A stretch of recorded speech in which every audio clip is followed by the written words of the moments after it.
지난주까지는 우리가 그리스도가 누구신가에 대해서 쭉 이제 2주간에 걸쳐서 같이 말씀을 나눴습니다. 오늘은 하나님이 누구신가, 그리고 다음 주에는 인간이 누군가, 기독교가 증거하는, 그리고 마지막 주에는 하나님과 인간의 관계는 어떻게 되는가, 이렇게 이제 세 가지 주제를 가지고 앞으로 이제 같이 함께 나누고자 합니다.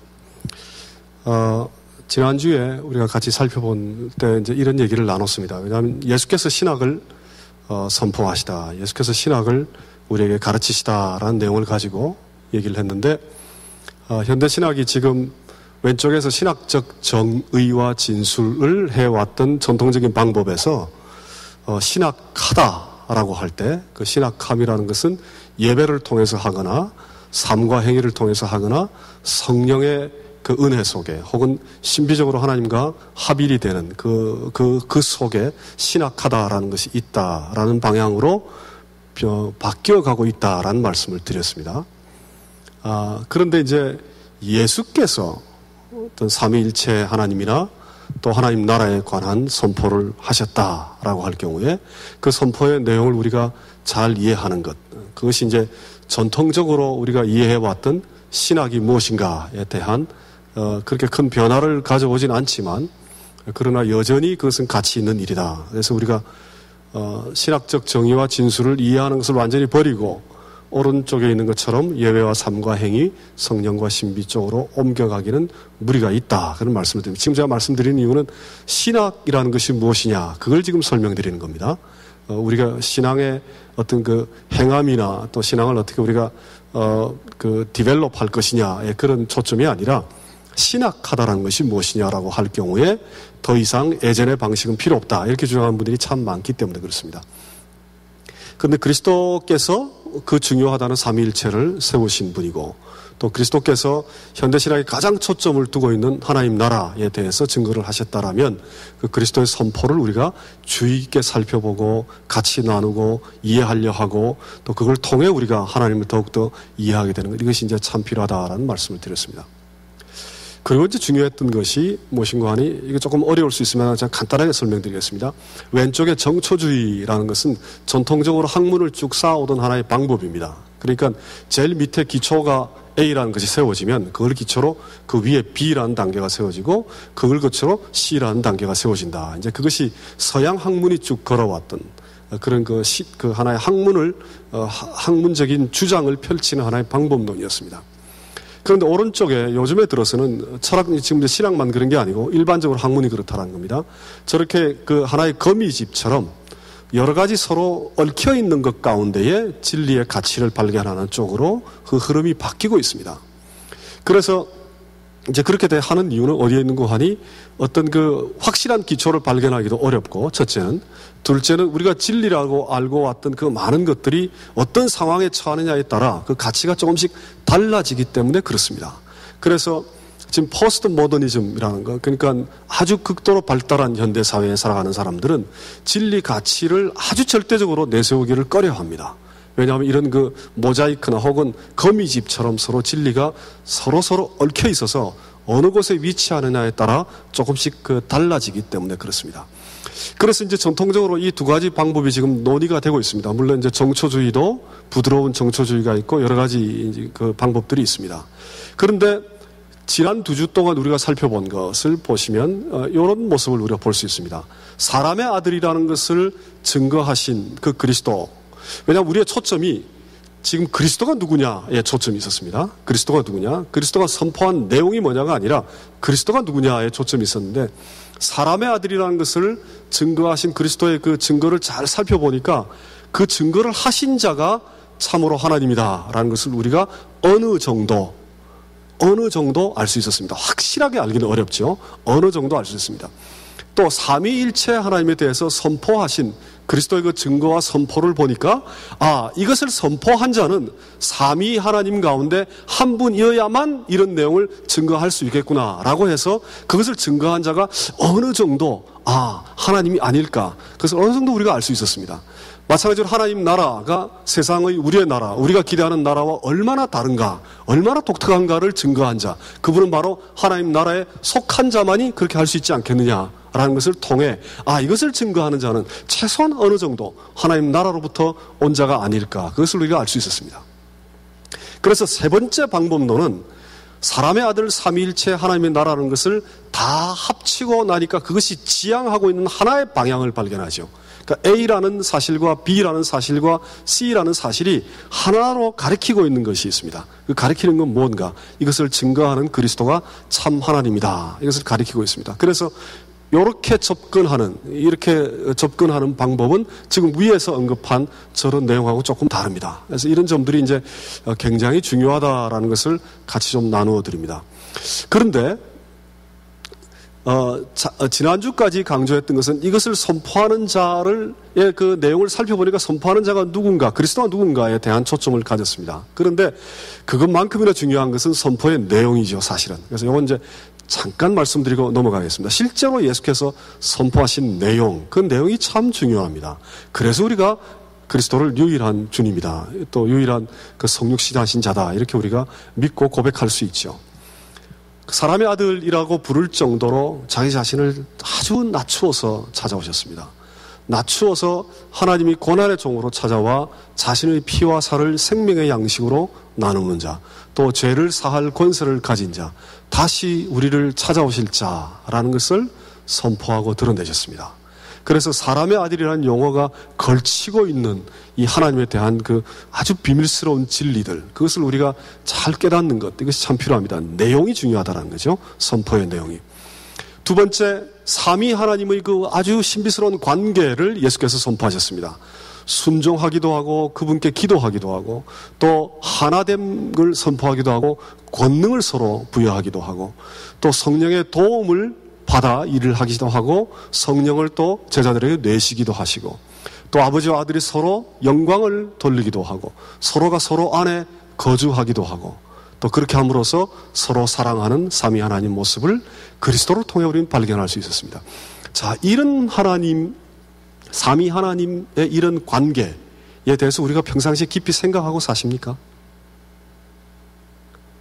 우리가 하나님을 믿고 고백하지만 하나님이 이런 분이다 라는 것에 대해 깊이 생각하십니까? 이런 문제에 대해? 그래서 하나님이 지금 오늘 할 주제의 내용이 하나님이 누구신가 합니다. 성경과 기독교는 하나님에 관한 종교입니다. 하나님이 누군가에 관한 종교. 그런데 우리는 습관적으로 내가 하나님과 어떤 연관성 속에 있느냐, 그걸 더 중요하게 생각하죠. 내가 하나님을 위해서 어떤 일을 할 것이냐, 내가 하나님 나라와 어떤 관계가 있을 것이냐, 자꾸 우리는 우리 자신에게로 돌아옵니다. 우리 자신에게로. 그것이 중요하지 않다는 것이 아니고 성경의 1차적인 그 계시의 내용과 계시의 목적은 하나님이 누구신가를 우리에게 드러내시는 겁니다. 그러니까 우리가 오랫동안 기독교를 믿었다고 하면서 삼위 하나님, 성부 하나님과 성자 하나님의 관계, 성령 하나님과 그 아주 내밀한 그런 관계, 그분들의 그 내주하신다라는 거, 그게 도대체 무슨 의미일까에 대해 전혀 생각하지 않는다라면 이건 조금 우리가 다시 돌아봐야 될 필요가 있습니다. 왜냐하면 기독교는 하나님에 관한 종교이기 때문에 그렇습니다. 그 다음에 그 하나님에 관한 그 내용 가운데 아주 중요한 것이 하나님의 나라에 관한 겁니다. 우리의 나라에 관한 것이 아니라 하나님의 나라에 관한 겁니다. 우리가 인간의 나라, 우리의 나라를 이렇게 살펴보면 참 괴롭습니다. 요즘 일어나는 일들을 보면 참 괴롭기 그지없습니다. 전 세계적으로 마찬가지죠. 질병이 지금 에볼라 바이러스 때문에 아프리카의 그 많은 사람들이 엄청나게 지금 죽어가고 있습니다. 물론 미국이 그 백신을 발견했다고 지금 하긴 하는데, 그런 일들, 또 팔레스타인과 또 유대의 이스라엘의 끊임없는 서로 정말 인세인하죠. 예전에 CNN에서 한번 이스라엘의 젊은 이를 인터뷰를 한번 한 적이 있는데, 그 젊은 친구가 팔레스타인을 공격하는 것에 대해 지극히 정당하게 생각하면서 이것은 하나님이 우리에게 명령하신 홀리워다, 이렇게 얘기하는 걸 제가 한번 본 적이 있습니다. 아주 소스라치게 놀랐습니다. 제가 그 얘기를 듣고 나이 드신 분들이 뭐 그렇게 하는 건 이해합니다. 하나의 그 전통적인 맥락 속에 있으니까. 근데 굉장히 그 인간의 그 문명과 문화에 대해 굉장히 크리티컬한 마인드를 가져야 될 젊은이들조차 전쟁을 정당화하는, 그것도 더더구나 하나님의 이름으로 전쟁을 정당화하는 것, 이건 말이 안 되는 얘기죠. 이건 정말 말도 안 되는 얘기입니다. 그렇지 않습니까? 하나님의 이름으로 전쟁을 정당화한다는 것, 이거는 종교가 가야 할 방향하고 완전 반대되는 방향입니다. 완전히 반대되는 방향입니다. 그것을 아주 그 별 스스럼 없이 인터뷰하는 걸 보고 정말 어떻게 이럴 수가 있는가라는 그런 생각을 하기도 했습니다. 우리가 속해 있는 그 인간의 왕국이라는 것, 그런 그 모습들, 또 이 정말 말도 안 되게 그 어떤 탄압 속에 있는 사람들, 또 그 가난이 어릴 때부터 지독하게 그 속에 그 삶을 좌지우지하는 그런 수많은 사람들, 그런 사람들의 모습을 보면서 인간의 나라가 이렇게 처참할까에 대한 그런 그 고통과 갈등이 우리 안에 있다라면, 그런 가운데 우리가 있고 그걸 경험하고 있다라면, 그리고 그걸 억울해하고 분노해하고 그 속에 큰 고통 속에 차 있다라면 예수께서 선포하신 하나님의 나라를 한번 보자라는 거죠. 그것이 얼마나 엄청난 복음이겠는가. 거지 나사로가 위로를 받고 가난한 자와 병든 자가 사거리에서 비밀스러운 공간에서 밀교처럼 이렇게 집회를 해가지고 초청하는 게 아니고 모두가 다니는 사거리에서 초청하시겠다는 거죠. 사거리에서 초청받으며 1만 달란트를 용서받고 하나님과 이웃을 전 인격적으로 사랑하는 정의로운 자들이 함께하는 그런 나라, 그런 나라가 그리스도를 통해 혹은 그리스도 자신이 이 땅에 옴으로 이 땅에 그 나라가 세워졌고, 우리가 정확하게 알지는 못하지만, 그리고 장차 또 그 나라가 다가올 것이고, 우리는 그 나라에서 속한 자로 그리스도를 만나고 하나님을 만나고 그 나라에 속한 자들과 같이 얘기를 나누고 살아가게 될 것이다라는 걸 한번 머릿속에 한번 그려보자라는 거죠. 그것이 얼마나 엄청난 일인가, 그것이 얼마나 엄청난 일인가라는 걸 한번 생각해 보자는. 왜 그렇게 생각해 봐야 되느냐?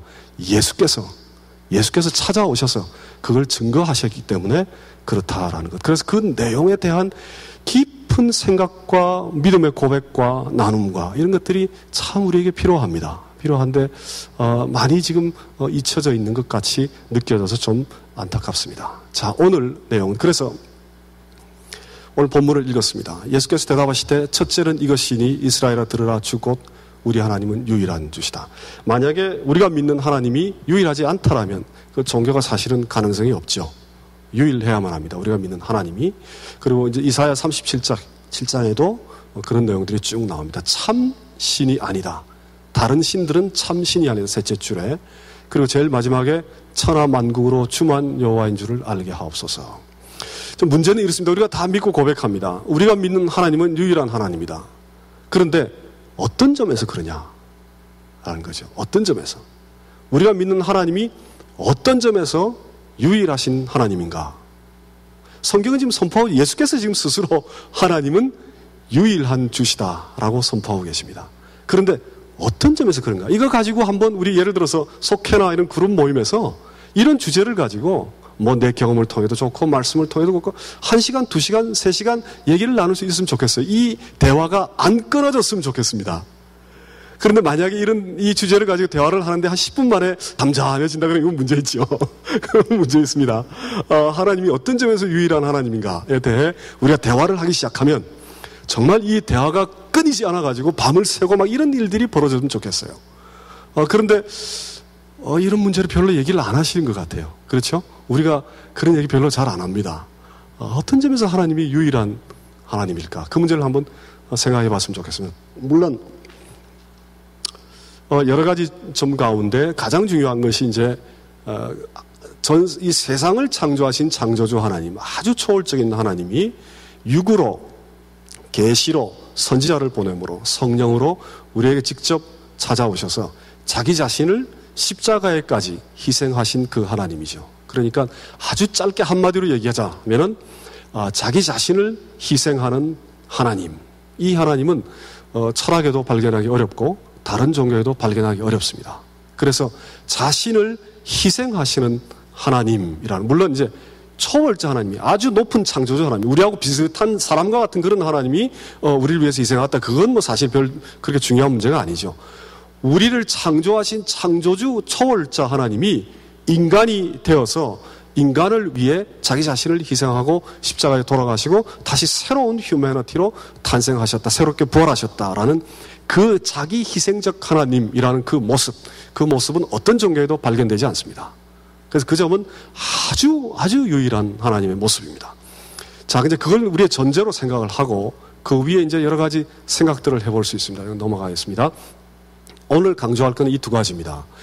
인간은 자꾸 제가 여러 번 강조를 했습니다. 일부를 자꾸 선택합니다. 그건 공부하는 학자도 마찬가지예요. 내가 이런 주장하기를 원한다라면 그쪽으로 소위 말해서 우리의 마음이 다 그냥 몰두를 해서 자꾸 자기 주장을 거기에 맞춰서 이렇게 고집을 합니다. 고집을 피웁니다. 그 아주 학문이 깊어야 되는 학자들도 마찬가지입니다. 비슷한 현상들이 자꾸 일어납니다. 우리는 자꾸 일부를 선택해요. 자꾸 일부를 선택합니다. 그런데 하나님은 굉장히 포괄적입니다. 굉장히 포괄적이고 통합적이며 동시에 여러 가지 모습들이 함께 계십니다. 그래서 그 동시적이다라고 그러죠. 그러니까 우리는 단편적인데 하나님은 통합적이고 동시적이다라는 것. 그것이 이제 그런 측면, 기독교와 전하는 하나님. 그런 측면에서 기독교 하나님 상당히 유일하다라는 것. 두 번째는 하나님이 자기 자신에 대해서 쭉 설명을 하고 있는 그 내용들을 살펴보니까 우리가 생각하는 여러 가지 견해들, 그 같은 단어를 사용하고 있는데 우리가 이해하는 단어를 사용하시죠. 뭐 의, 사랑, 뭐 다 자비, 연민, 심판, 다 우리가 이해하는 단어들, 평상시 우리가 쓰는 단어들입니다. 그런데 그 쓰는 단어들의 의미가 하나님에 의해서 의미가 전환이 발생한다. 의미가 바뀐다라는 겁니다. 이것이 참 중요합니다. 참 중요합니다. 이제 계속 제가 설명을 드리겠습니다. 의미 전환이 일어난다는 것이 왜 중요한 거 아니? 성경을 읽으면서 자꾸 우리가 우리의 일상 속에 일어나는 어떤 본문을 읽고 거기에 대해서 우리 삶 속에 일어나는 어떤 일을 가지고 연관시키려고 해요. 그렇게 되면 어떻게 됩니까? 성경을 해석하고 이해하기 위해 내가 알고 있는 것을 그 위에 덧입혀서 내 걸로 소화하는 거죠. 우리 인간이 본질적으로 그런 방법밖에 가지고 있지는 않아요, 사실은. 그렇게 하면 그걸 한번 잘 생각해 보십시오. 성경에서 등장하는 하나님의 인간의 옷을 입혀 우리 마음대로 이해하는 것. 그것이 보통 우리가 하는 방법입니다. 보통 우리가 하는 방법입니다. 그런데 하나님께서 우리에게 하시길 원하는 방법은 뭔가 하니 하나님의 옷을, 우리의 옷을 벗기고 하나님의 옷을 우리에게 입혀서 우리를 새롭게 하는 것. 그것이 하나님이 하길 원하는 방법입니다. 그러니까 성경을 읽을 때 그 속에 우리가 다, 예를 들어서 아버지라는 단어 우리가 다 아는 단어입니다. 그런데 우리가 이해하고 있는 아버지의 개념을 우리의 옷을 성경 위에 덧입히면 하나님 위에다가 인간의 아버지라는 개념을 그 옷을 입히는 거죠. 그렇게 될 경우에 하나님 우리가 올바로 알지 못하게 됩니다. 그래서 그 방향이 반대의 방향이 일어나야 됩니다. 하나님이 자기 자신의 옷을 우리에게 입히시는 것. 그것이 이제 성경을 이해하는, 물론 이제 둘 사이에 항상 오버랩되는 부분들이 있습니다. 그것이 본질적으로 그러나 우리가 주목해야 되는 그런 부분입니다. 그래서 두 가지를 오늘 강조할 텐데 이제 본문을 가지고 강조할 겁니다. 이건 잠깐 넘어가겠습니다. 뭐 이제 하나님이 누구시냐 이렇게 물을 때 보통 초월적인 하나님, 감추어진 그런 부분이 있고 임재 하나님, 드러난 하나님이 있고 뭐 이렇게 이제 본성과 속성에 관한 것도 인격적인 관계에 관한 이런 걸 통합적으로 우리가 쭉 얘기합니다. 또 하나님 누구신가 이렇게 볼 때 하나님 본질이 무엇일까, 하나님이 우리에게 알려진 건 무엇일까, 하나님은 어떻게 행동하실까, 이렇게 이제 세 가지 관점으로 보기도 합니다. 자, 그 본성과 인격과 비유 뭐 이런 그 속에 우리가 하나님이 도대체 누구신가를 이해하려고 막 노력을 하죠. 우리는 도대체 하나님이 누구실까, 어떤 측면에서 하나님이 유일하고 고유하실까 이런 생각들을 막 합니다. 그러면 여기 보면은 여러 가지 개념들이 있죠. 하나님이 영원하다, 뭐 하나님이 거룩하다, 전능하다, 하나님 태양이다, 아버지, 어머니다, 토기장이다, 사랑 있을 리는 여러 가지 것들 가운데 우리는 자꾸 이렇게 몇 가지를 선택하는 그런 경향들이 있습니다. 그래서 그걸 단편적 이해라고 하죠. 그래서 이렇게 단편적 이해에 빠져서 뭐 한두 가지 속에 하나님의 전체적인 모습을 우리가 놓치는 경우가 참 많습니다. 그래서 실질적으로 내용을 보면 본성을 집중한 용어들, 이건 이제 전통적으로 하나님을 이렇게 많이 이해해 왔습니다. 하나님이 하나의 그 추상적인 개념으로 하나님 영원하다, 하나님 불변하다, 하나님 전지전능하다, 이런 상당히 그 추상적인 개념을 가지고 전통적으로 이해를 해 왔습니다. 요즘에는 이제 하나님을 인격적인 그런 용어로 하나님이 이해를 많이 하죠. 하나님이 아버지다, 하나님이 어머니다, 하나님이 토기장이다, 동산지기, 목동, 친구, 위로자, 남편 이렇게 여러 가지 인격적인 용어를 가지고 많이 이제 이해를 합니다. 전통적인 것을 버리고 현대적인 해석으로 하나님을 이해하는 것이 더 낫다. 절대 그렇게 생각하시면 안 됩니다. 왜냐하면 성경에는 같이 나오기 때문에 그렇습니다. 성경에는 하나님의 본성에 대한 선포도 굉장히 많습니다. 하나님이 영원하다, 하나님의 의가 영원하다 그런 표현들이 있어요. 성경이 인격적인 용어만 가지고 하나님을 설명하고 있지 않습니다. 그러니까 본성에 관한 이해도 필요하고 인격적인 하나님에 대한 이해도 필요합니다. 또 성경에 하나님을 여러 가지 비유적인 표현을 쓰죠. 이슬이다, 백합하다, 태양이다, 광명성이다, 바람이다, 비둘기다 뭐 이런 여러 가지 그런 그 비유적인 표현을 씁니다. 물론 이제 인격적 표현 자체도 본질적으로 상당히 비유적이죠. 하나님이 아버지 그 자신일 수는 없죠. 그렇죠? 비유에 대해서 말씀을 드리겠습니다만, 자, 그러면 이제 의문이 생기는 것이 이렇게 쭉 여러 가지 설명들이 있는데 하나님이 누구신가에 대한 설명들, 이 설명들을 전부 다 합쳐 놓으면 그러면 하나님을 우리는 올바르게 이해할 수 있는 것이냐라는 그런 질문입니다. 이런 그 개념, 이런 생각들, 이런 표현들을 전부 다 합쳐 놓으면 여러분들이 평상시에 하나님에 대해서 어떻게 생각하고 계십니까? 아버지를 생각하세요? 어머니를 생각하세요? 아니면 추상적인 어떤 영원한 그런 어떤 존재로 생각하십니까? 친구로 생각하십니까? 남편으로 어떻게 생각하십니까? 바람으로 생각하십니까? 하나님이 도대체 누구죠? 여러분들 생각 속에 하나님은 누굽니까? 그래서 내가 만약에 어떤 단편적인 조각 속에 하나님을 생각하고 있었다라면, 예를 들어서 지금 우리가 받아야 될 도전은 이 모든 걸 다 합쳐서 늘 생각해야 되는 그 무엇이냐, 하나님은. 그것이 이제 저희 질문입니다. 그건 물론 가능하냐라는 질문이 거기 있죠. 우리가 이런 여러 가지 생각들을 한꺼번에 다 합친 그 무엇을 구체적으로 이렇게 생각할 수 있느냐, 그런 어려움이 있습니다. 그렇죠? 하나님의 어떤 존재를 다 합쳐놓고 보면 어떤 모습일까? 이런 거에 대한 그 의문이 참 있습니다. 그래서 참 어려워요. 그렇죠? 참 어려워요. 하나님을 올바로 설명하기가 참 어렵습니다. 예. 이게 이제 비유라는 것이 가지고 있는 문제점들인데, 두 대상을 잘 아는 비유는 그 의미가 뚜렷해지거나 비유를 통해서 또 의미가 더 풍성해질 수 있습니다. 두 대상이라는 건 A는 B다, 이게 이제 비유죠. 뭐 비유는 환유 뭐 여러 가지 방법이 있습니다만은 쉽게 얘기해서 예를 들어서 기타는 우리 이제 클래시컬 기타라고 얘기하는데, 클래시컬 기타는 작은 오케스트라다 이렇게 얘기하는 사람이 있습니다. 기타리스트 가운데. 왜 그러냐면은 네 손가락 오른쪽 왼쪽 해서 8손가락이 따로따로 같이 움직이면서 연주를 하는 악기는 거의 없습니다. 피아노 하나 정도, 하프 정도인데, 하프도 그 다성음을 한꺼번에 만들어내기는 쉽지 않은 악기예요. 근데 기타는 이 8가지 손가락이 같이 아주 복잡하게 움직여서 우리 쉽게 얘기해서 그 멜로디 부분과 또 반주 부분이 동시에 같이 나오는 악기입니다. 한 사람에 의해서. 그래서 우리 초창기에 우리 기타가 처음에 들어왔을 때 어떤 사람이 그걸 듣고 얘기하는, 기타 2대가 연주하는가 보다, 이렇게 생각했었어요. 제일 처음에 클래시컬 기타가 우리 한국에 들어왔을 때 한국 사람이 그걸 듣고, 그래서 기타는 작은 오케스트라다 이렇게 얘기하는 표현이 있습니다. 그럼 우리는 기타가 뭔지도 알죠. 우리는 오케스트라가 뭔지도 압니다. 그러니까 기타는 작은 오케스트라다는 얘기를 들으면 기타에 대한 우리의 이해가 훨씬 더 깊어지죠. 훨씬 더 풍성해지고, 둘 다 알고 있기 때문에. 또 어떤 사랑하는 사람을 보고 당신의 눈은 뭐 호수다, 뭐 이런 제 시적 표현을 한다고 하면 우리는 눈에 대해서도 압니다. 인간의 눈에 대해서도. 또 우리는 호수에 대해서도 압니다. 그러니까 눈은 호수다라는 표현 속에 눈이 가지고 있는 일반적인 의미 속에 훨씬 더 그 풍요로운 의미를 우리가 이해할 수 있게 되죠. 왜냐하면 눈도 알고 호수도 알기 때문에 그렇습니다. 그런데 비유를 하는 두 대상 가운데 모르는 그 무엇을 위해 어떤 비유를 하게 될 때 이게 과연 가능하냐라는 거예요. 이게 예를 들어서 커피를 한 번도 마셔보지 않은 어떤 분이 있다고 한번 생각을 해보십시다. 그분께 커피를 비유로 어떻게 설명하시겠습니까? 녹차하고 비슷한가? 뭐 이렇게 하시겠습니까? 아니죠. 전혀. 초콜릿 맛, 그것도 아니죠. 사실은. 지금 이거는 커피는 쓰고 고소하다. 이거는 그 비유가 아닙니다. 이건 그냥 직접적으로 설명한 거죠. 예를 들어서 커피는 쓰고 고소하다. 직접 비유가 아니고 직접적으로 설명했는데도 불구하고 커피를 전혀 마셔보지 못한 사람이 이 얘기를 들으면 이해를 할 것 같습니까? 못할 것 같습니까? 쓰고 고소하다. 못하죠.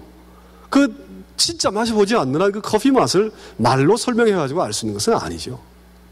그래서 어떤 우리가 잘 알지 못하는 대상에 대해 비유를 하게 될 때는 상당히 그 복잡한 문제가 발생합니다. 예를 들어서 하나님은 아버지다 라고 할 경우에 하나님에 대해서 우리가 다 알지 못합니다. 그 아버지라는 비유를 통해 우리가 하나님을 어느 정도 이해해야 됩니다. 그러니까 하나님과 아버지는 비슷한 속성들이 분명히 있겠죠. 그러니까 아버지와 같은 그런 그 하나님의 모습이 있을 겁니다. 그래서 하나님은 아버지다라고 이해할 수 있습니다. 우리가 얼마든지. 근데 그게 다가 아니죠. 그게 다라고 생각하면 큰일 나죠. 왜 그렇습니까? 아버지 가운데 너무 다양한 종류의 아버지가 있죠. 저도 철 들고 난 다음에는 조금 그래도 괜찮아진 아버지가 된지는 모르지만 그전엔 정말 나쁜 아버지였어요. 그런 나쁜 아버지와 하나님이 비슷하다면 그 정말 끔찍한 얘기죠. 그거 말도 안 되는 얘기죠. 그렇죠? 그러니까 잘 모르는 그 누군가를 비유로 표현한다라는 거, 이건 참 어려운 문제입니다. 굉장히 어려운 문제입니다. 그럴 경우에 하나님을 우리가 어떤 말로 어떻게 하나님을 설명하고 이해할 것이냐라는 아주 심각한 그런 그 질문에 부딪히게 됩니다. 물론 간단하게 이렇게 생각할 수 있습니다. 아니, 내가 경험하는 하나님, 난 이렇게 경험했으니까 난 하나님 그렇게 생각한다. 그렇게 할 수 있죠. 얼마든지 그렇게 할 수 있습니다. 근데 우리의 경험이라는 것이 어떤 측면에서는 조금 더 서로 나누어져야 합니다. 공유되어야 합니다. 예를 들어서 누군가가 하나님 정말 나쁜 하나님이야, 나의 경험은 그거야 라고 얘기하면 어떻게 하시겠습니까? 나는 하나님이 경험해봐만 내 친구 하나가 새벽기도를 1년 동안 나갔어요. 자기 사업을 망해가지고 1년 동안 새벽기도를 나가면 자기 사업이 다시 성공할 줄 알았답니다. 그런데 1년 동안 새벽기도를 나갔는데도 전혀 자기 사업에 다시 안 됐어요. 그래서 저한테 호소를 하더라고요. 난 하나님을 이해할 수 없다. 그 경험을 여러분하고 나누면 뭐라고 대답하시겠습니까? 당신 경험은 그러니까 하나님은 그럴 거야, 당신에겐. 나의 경험은 달라요. 그렇게 되면 서로 공유할 수 있는 그라운드가 없게 되죠. 그러니까 우리의 경험이라는 것은 물론 필수적인 요소이긴 합니다만, 나의 경험 속에 하나님을 끌어내려 그 안에 집어넣고 가두는 것, 이건 위험한 일입니다. 이건 참 위험한 일입니다. 나의 경험은 지극히 제한적이기 때문에 그렇습니다.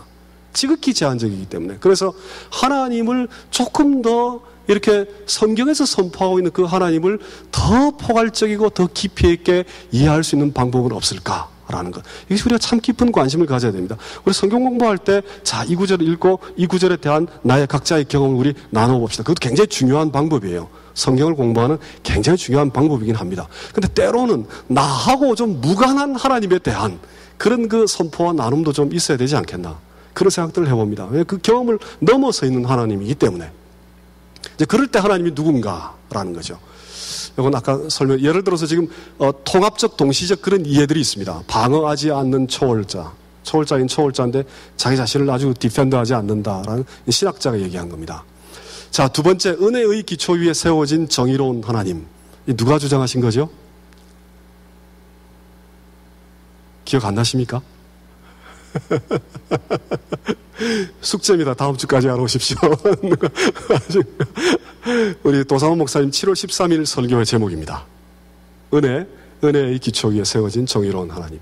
그 설교 내용에 보면 정의라는 우리가 이해하고 있는 개념과 전혀 다른 은혜를 근거로 한 새로운 개념의 정의가 있다라는 말씀을 증거하시죠. 그렇죠. 그러니까 성경 속에 등장하는 하나님은 비록 우리가 우리의 언어를 가지고 이해할 수밖에 없는 한계 속에 있지만, 그러나 계속해서 성경이 우리에게 자꾸 다가와서 뭐라고 하십니다.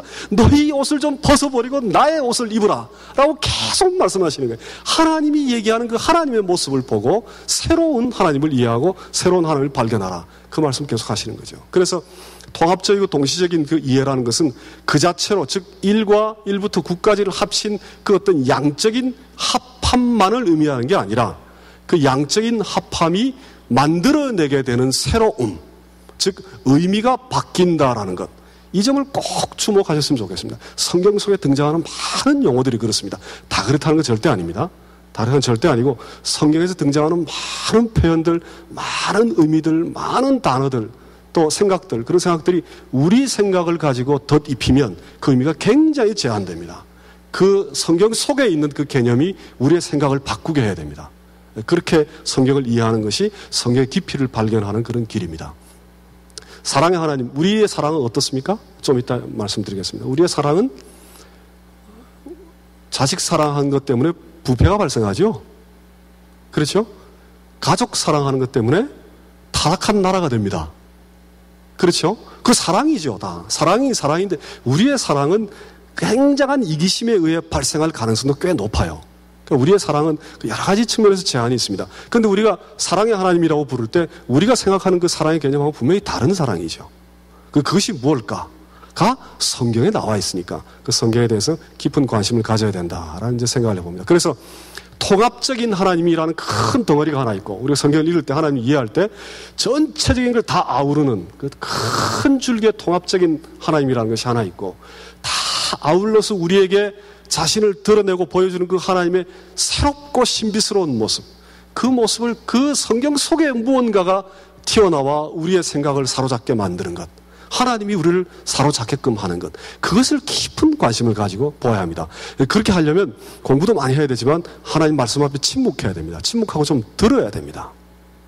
좀 들어야 됩니다. 내가 막 나가서 내가 다 얘기하는 게 아니라 하나님이 말씀하시는 거죠. 좀 우리가 침잠해서 말씀을 들어야 됩니다. 듣고 생각하고 그 안에 성령이 우리에게 어떻게 다가오시는가를 보아야 합니다. 자, 두 가지 케이스를 가지고 우리 케이스 스타일을 하고 있어요. 이게 그룹 디스커션하고 이러면 참 좋은데 그게 지금 안 돼서, 예를 들어서 의미전환이라는 것이 이렇게 이제 본성, 인격, 비유 여러 가지 있으면 그것이 질적인, 양적인 것, 또 모순적인 것, 통합적인 것, 동시적인 이런 여러 가지 그 유일한 하나님께서 우리를 찾아오셔서 우리를 새롭게 하시는 겁니다. 그래서 사랑이라는 개념도 바뀌고 하나님 때문에 아버지, 어머니에 대한 생각도 바뀝니다. 의와 은혜가 무엇인가에 대해서도 바뀝니다. 우리 생각 속에는 의와 은혜는 별로 연관이 없어요. 그런데 하나님에게는 의와 은혜가 아주 깊은 연관이 있습니다. 창조와 구원의 하나님이 어떤 하나님인가, 또 초청과 동행하는 하나님이 어떤 하나님인가, 아주 우리가 갖고 있는 일반적인 예측과 아주 다른 하나님의 모습이 성경에 있습니다. 그래서 성경 속에 하나님을 우리가 이해하고 하나님을 발견하고 하나님 나누는 것은 우리의 것을 하나님께 투사하는 것이 아니라 하나님의 것이 인간을 새롭게 하는 그 방향이 되어야 한다라는 것, 이것을 꼭 기억하시기 바랍니다. 그 생각을 자꾸 의도적으로, 이건 사실 훈련입니다. 이건 사실 훈련입니다. 저도 당연히 신학자이긴 하지만 성경을 읽을 때 당연히 제가 갖고 있는 개념으로 성경을 이해하려 하죠. 근데 이 훈련을 자꾸 거치면, 자꾸 훈련을 하면 성경에 있는 그 속의 앞뒤의 문맥이 그 안에 독특한 의미를 만들어내서 내가 미처 생각하지 못했던 내용들을 나에게 알려옵니다, 성경이. 그래서 제가 수업 시간에 가끔 그런 얘기를 합니다. 성경보다 더 탁월한 신학은 없다, 그런 얘기를 합니다. 왜냐하면 그리스도의 부활에 관해서 성경 구절만 쭉 다 찾아가지고 다 써놓고 한참 동안 생각하는 거예요. 그걸 보고 주석 같은 거 안 보고 그냥 부활에 관한 신학자들 얘기 다 제끼고 성경 속에 쭉 나와 있는 내용들로 한참 생각을 하고 있으면 이 의미가 어마어마하다라는 게 자꾸 그게 다가와요. 자꾸. 그래서 그 훈련입니다, 일종의. 그런 훈련을 자꾸 하셔야 됩니다. 하나님이 하나님의 옷으로 우리의 누더기 같은 옷을 벗기시우고 하나님 자신의 옷을 입혀서 새로운 존재를 만드시는 것, 그것이 성경을 통해 하나님이 우리에게 찾아오시는, 하나님이 찾아오시는 그런 이제 하나의 과정입니다. 그래서 그 점을 꼭 주목하시기를 바랍니다. 자, 두 가지 케이스 스타일을 한번 해보겠습니다. 이사야 40장 1절에서 41장 4절, 이제 쭉 연결되는 그 두 챕터이긴 합니다만은 거의 뭐 한 챕터입니다. 한 장, 이사야 40장에 나와 있는 쭉 연결되는 내용들입니다. 오늘 요약 나눠드린 데에 제가 조금 자세하게 다 집어넣습니다. 그래서 나중에 돌아가셨더라도 한번 보실 수 있습니다. 그 이제 여기 보시면, 제가 강조를 좀 해놨죠. 이 이사야 40장 또 41장 4절까지 이 한 챕터 속에 등장하는 하나님을 우리가 이해하기 위해 우리가 가지고 있는 그런 그 신이라는 개념, 또 우리가 가지고 있는 여러 가지 그 초월자, 우리보다 좀 뛰어난 자라는 개념을 그 위에 덧입히면 과연 그것이 올바른 이해가 될 것이냐, 아니면 성경 속에 등장하는 내용들이 우리를 새롭게 해야 되느냐라는 그런 질문입니다.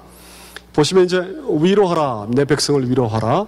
또 2절에 죄악이 사함을 받았다. 또 끝에는 모든 죄로 말미암아 여호와의 손에서 벌을 이미 배나 받았다. 5절에는 여호와의 영광이 나타난다. 그리고 모든 육체가, 인간이 그걸 본다라는 거예요, 여호와의 영광은. 그리고 이는 여호와의 입이 말씀하셨다. 여호와의 입이 말씀을 하신 거죠. 말하는 자 6절에 소리 느리되 외치라 대파라. 모든 육체는 풀이다.